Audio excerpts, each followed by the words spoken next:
तो आज के टॉपिक में हम डिस्कस करने जा रहे हैं बफर सॉल्यूशन। ये बफर क्या होता है, ऐसा कॉन्सेप्ट क्या होता है बफर का। तो buffer solution is solution which resist the change in pH of solution against the addition of small amount of acid and base. Buffer solution क्या होता है कि जब भी किसी सॉल्यूशन के अंदर एसिड को या बेस को डाला जाता है उनमें, तो वो पीएच को चेंज होने से रोकते हैं, रेसिस्ट करते हैं। ठीक है, जिस तरह से हमने एग्जाम्पल एक लिए कि 3 हमारे पास कंटेनर है जिसके अंदर जो है वो पानी मौजूद है।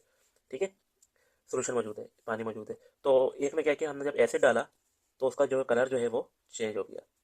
कलर चेंज, इसका मतलब क्या हुआ, उसकी पीएच भी क्या हो गई, चेंज हो गई। ठीक है, अब दूसरे कंटेनर के अंदर जब हमने बेस को डाला तो उसका जो कलर जो था वो चेंज हो गया, और जिसकी वजह से क्या हुआ, उसकी पीएच भी क्या हो गई, चेंज हो गई। और तीसरे कंटेनर के अंदर हमने एसिड डाला तो कलर चेंज नहीं हुआ, बेस डाला उसके अंदर तो जब भी कलर चेंज नहीं हुआ। तो इसका मतलब क्या हुआ कि इस कंटेनर के अंदर जो सोल्यूशन मौजूद है वो बफर सोल्यूशन मौजूद है, जिसके अंदर no colour change, no pH change, जिसके अंदर ना तो कलर चेंज हुआ और ना ही क्या हुआ, पीएच चेंज हुई इसके अंदर। ठीक है, अब हम यह डिस्कस करते हैं कि एसिडिक बफर क्या होते हैं और बेसिक बफर क्या होते हैं। एसिडिक बफर, ठीक है, ये क्या कहलाते हैं, कंजुगेट बेस, यानी donation of proton from the acid. ठीक है, जो कंजुगेट बेस होते हैं वो क्या होते हैं, donation of proton from the acid होते हैं, यानी वीक एसिड किससे बनता है, उसके स्ट्रॉन्ग बेस सॉल्ट से।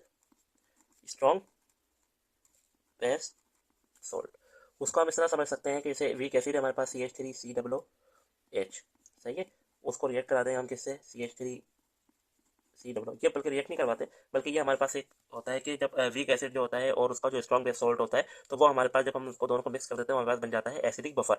अब ये किस तरह से हमारे पास जो है आया, हमारे पास सॉरी यहाँ पे Na था। ठीक है, सोडियम एसिटेट और एसिडिक एसिड, यानी इसका सोडियम एसिडेट क्या है, वो एसिडिक एसिड का क्या है, स्ट्रॉन्ग बेस सॉल्ट है। ठीक है, अभी हमारे पास किस तरह से आया है कि CH3COOH प्लस NaOH। ठीक है, तो हमारे पास ये बन गया CH3COONA और वाटर H2O। तो ये हमारे पास आ गया सोडियम एसिटेट, यानी स्ट्रॉन्ग बेस सॉल्ट किसका, वीक एसिड, और उसका स्ट्रॉन्ग बेस सॉल्ट हमारे पास ये आ गया CH3COONA, यानी सोडियम एसिटेट, इसको हम बोलते हैं सोडियम एसिटेट। ठीक है, अब क्या होता है कि अगर हमारे पास बफर सोल्यूशन है, ठीक है, अब हमने क्या किया, उसके अंदर जो है वो एसिड को ऐड किया। ठीक है, अब हमने क्या किया, उसके अंदर H पॉजिटिव आयन को ऐड किया, तो ये हमारे पास पहले से ये मौजूद है। ठीक है, अब हमने क्या किया, उसके अंदर H पॉजिटिव आयन को ऐड कर दिया। जब H पॉजिटिव आयन को ऐड किया तो ये भी H पॉजिटिव और ये भी H पॉजिटिव, तो दोनों क्या हो गए, आयन हो गए। तो ये H पॉजिटिव आयन और H पॉजिटिव आयन दोनों क्या हो गए, कॉमन हो गए। तो इस पर क्या इफेक्ट लग जाएगा, कॉमन आयन इफेक्ट, और जब कॉमन आयन इफेक्ट लगता है तो पीएच जो है वो चेंज नहीं होती। ठीक है, और जब कॉमन आयन इफेक्ट्स में लग जाएगा तो इस पर जो है वो पीएच चेंज नहीं होती और प्रोडक्ट की कंसंट्रेशन बढ़ जाएगी। जब प्रोडक्ट की कंसंट्रेशन बढ़ती है तो आप ली-चार्ट्री प्रिंसिपल पढ़ते हैं कि ली-चार्ट्री प्रिंसिपल में क्या होता है कि वो अगर रिएक्टेंट की कंसंट्रेशन बढ़ती है तो वो प्रोडक्ट की तरफ शिफ्ट कर देता है, और जब प्रोडक्ट की कंसंट्रेशन बढ़ती है तो वो रिएक्टेंट की तरफ शिफ्ट कर देता है, यानी फॉरवर्ड और बैकवर्ड रिएक्शन होता है। ठीक है, तो इसी तरह से अगर हम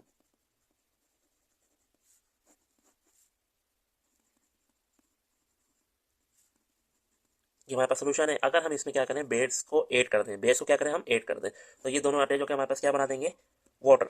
जब ये दोनों आपस में वाटर बना देंगे हमारे पास, तो क्या हो जाएगा, बेस जो है हमारे पास क्या हो जाएगा, न्यूट्रलाइज हो जाएगा। न्यूट्रलाइज होने के बाद जो है उसकी ना तो कोई पीएच पे चेंज होगा, ना पीएच बढ़ेगी ना ही कम होगी, पीएच जो है वो उतनी ही रहेगी। ठीक है, अब हमने देखा कि एसिडिक बफर में क्या था कि हमने जब उसमें एसिड ऐड किया तो कॉमन एंड इफेक्ट हुआ, कोई इफेक्ट नहीं हुआ। ठीक है, और जब हमने उसमें बेस ऐड किया तो उसने उसको न्यूट्रलाइज करके क्या बना दिया, वाटर बना दिया। ठीक है, अब दूसरा है हमारे पास बेसिक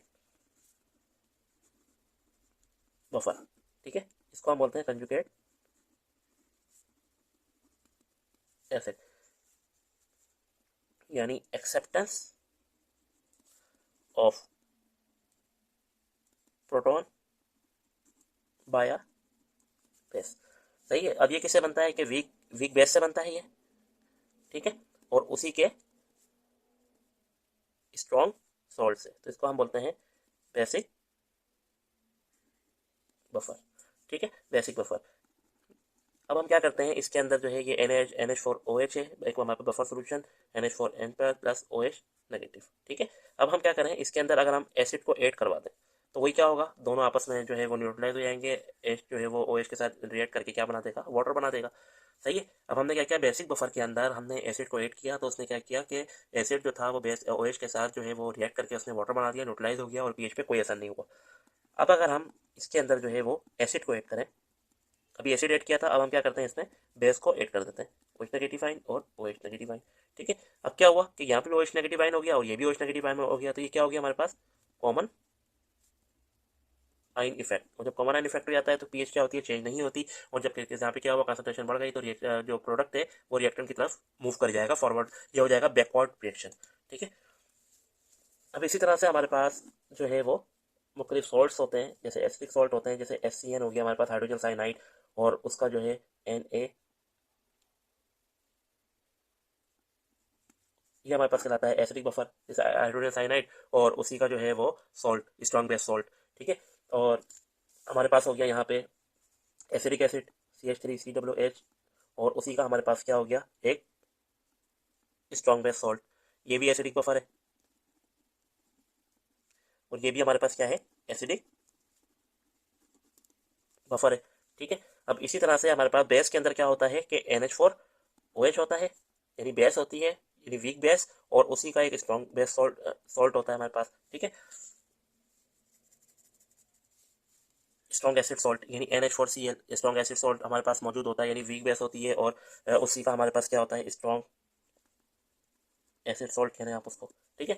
स्ट्रॉन्ग एसिड सॉल्ट जब वीक बेस होती है और उसके अंदर आप सोल्यूशन के अंदर वीक बेस और स्ट्रॉन्ग बेस एसिड सॉल्ट जब डाल देते हैं तो हमारे पास बेसिक बफर बन जाता है, और जब हम किसी भी सोल्यूशन के अंदर वीक एसिड या स्ट्रॉन्ग बेस सॉल्ट डाल देते हैं तो वो क्या हो जाता है, एसिडिक बफर हो जाता है। एसिडिक बफर जैसे स्ट्रॉन्ग एसिडिक बफर के अंदर क्या होता है कि अगर हम किसी में एसिड ऐड करते हैं तो उसमें क्या होता है, एच पॉजिटिव जो है वो कॉमन एन इफेक्ट हो जाता है हमारे पास, और अगर हम बेस ऐड करते हैं तो एच पॉजिटिव एच और ओ एच नेगेटिव हमारे पास यूटिलाइज होकर क्या बन जाता है, वाटर बन जाता है।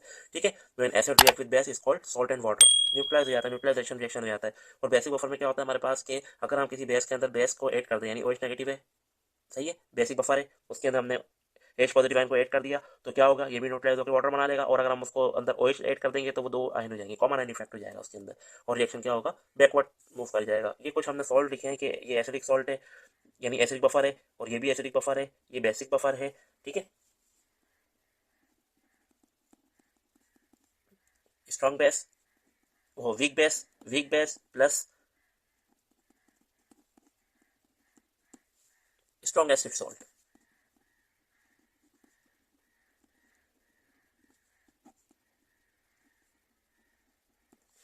ठीक है। ये हमारे पास एक बफर का कॉन्सेप्ट था, हमारे पास बफर सोल्यूशन का। उम्मीद करते हैं कि आपको ये समझ में आया होगा, और आगे हम मज़ीद कुछ टॉपिक्स हैं वो डिस्कस करेंगे। जब तक के लिए जो है वो अल्लाह हाफिज़।